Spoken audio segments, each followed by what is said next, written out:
Somewhere over the rainbow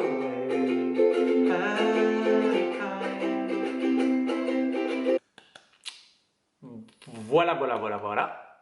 Alors oui, je sais qu'à ce moment-là, il y a deux types de personnes. Il y a les gens qui se disent « Waouh, mais c'est sympa, le mec joue du ukulélé ». Et puis il y en a qui se disent « Putain, mais il chante vraiment mal ». Alors bonjour à tous et à toutes, aujourd'hui nous allons parler d'inspiration et vous allez très vite comprendre pourquoi est-ce que j'ai joué du ukulélé. Aujourd'hui je vais vous livrer une méthode que j'ai appelée la méthode Alpé et qui va vous permettre d'avoir 5 points pour nourrir votre créativité et votre inspiration lorsque vous avez à écrire par exemple un sketch ou une prise de parole en public et que vous avez besoin de générer des idées. Mais avant d'aller plus loin, n'hésitez pas, abonnez-vous à la chaîne YouTube pour ne pas rater les prochaines vidéos du challenge, une vidéo par jour sur la prise de parole en public.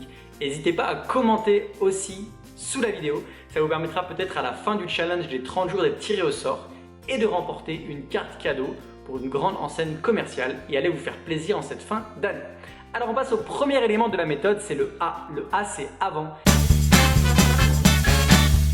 C'est tout simplement qu'est-ce que vous allez faire avant de travailler pour générer des idées. Je vous donne un exemple. Il y a des fois où j'étais en train d'écrire mon one-man show et j'avais aucune idée. Ça venait pas et c'était frustrant et ça m'énervait parce que j'avais envie d'écrire quelque chose mais qu'il n'y avait rien qui venait dans ma tête. Et je me suis rendu compte au fur et à mesure du temps que ce que je faisais avant avait énormément d'importance. Par exemple, quand je joue du ukulélé comme ça, alors je vous avoue, je suis très loin d'être un professionnel de l'ukulélé, mais quand je sors mon ukulélé, que je gratte un peu et que je commence à me défouler un peu, à chanter n'importe quoi,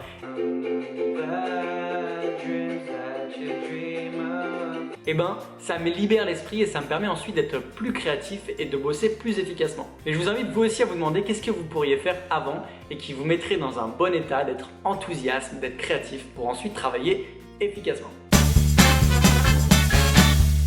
Quand j'écrivais mon one-man show, j'allais me mettre dans un bar, je rentrais dans le bar, je me commandais un café, je sortais mon ordi et je pouvais travailler toute l'après-midi non-stop à écrire, à générer des idées. Je me sentais hyper créatif et hyper efficace. A l'inverse, quand je me mets ici dans ma cuisine, pourtant c'est au calme, j'ai aucune créativité, j'arrive pas à travailler. Donc le lieu c'est hyper important. Demandez-vous où est-ce que vous pourriez vous mettre pour travailler le plus efficacement. Est-ce que c'est dans un bureau? Est-ce que c'est dehors ici quand il fait beau? Est-ce que c'est tout simplement d'avoir un joli bureau bien décoré? Est-ce que c'est tout simplement vous mettre sur votre canapé? Est-ce que c'est être chez vous? Demandez-vous tout simplement où est-ce que vous pourriez être le plus créatif. P, c'est la position corporelle.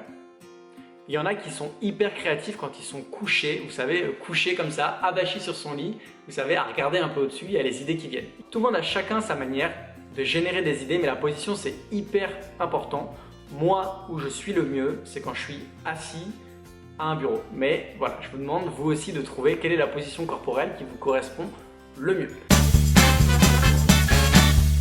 L'environnement, c'est plus tout ce qui se tourne autour. Est-ce que vous préférez quand il y a du bruit? Est-ce que vous préférez être en extérieur? Est-ce que vous préférez quand il y a des gens qui sont autour? Moi, personnellement, quand j'écris, plus il y a du monde autour, plus il y a du bordel et plus je suis créatif. Plus c'est là que je génère des idées. Je ne sais pas pourquoi, mais le bordel doit m'inspirer. Est-ce que vous êtes plutôt du soir ou est-ce que vous êtes plutôt du matin? Moi, je sais que j'ai un ami qui me racontait qui est comédien professionnel et lui, des fois, il se réveille pendant la nuit et c'est là qu'il a toutes ses idées et donc il note toutes ses idées à ce moment-là. Moi, la nuit, personnellement, comme vous, je pense que je dors. Voilà, la nuit, je dors, je ne génère pas des idées. Mais c'est vrai que c'est souvent des fois à 10-11 heures le soir que j'ai le plus d'idées. Quand on sait qu'on est plutôt du matin, et ça ne sert à rien de se forcer à vouloir faire des choses le soir. Il faut plutôt être du matin. Je vous rappelle les différents points. Le A, c'est avant. Ce que vous faites avant est hyper important. Ensuite, le L, le lieu. Quel est le lieu qui vous convient le mieux pour travailler? Ensuite, on a le P, la position corporelle. Ensuite, le E, c'est l'environnement. Et ensuite, le dernier point, c'est le T. Voilà, vous avez bien suivi. Donc, je vous en dis pas plus pour aujourd'hui. Dites-moi dans les commentaires lequel de ces points vous n'aviez peut-être pas pensé et lequel va vous être le plus utile. Et quant à moi, je vous donne rendez-vous dès demain pour la prochaine vidéo. Bye bye!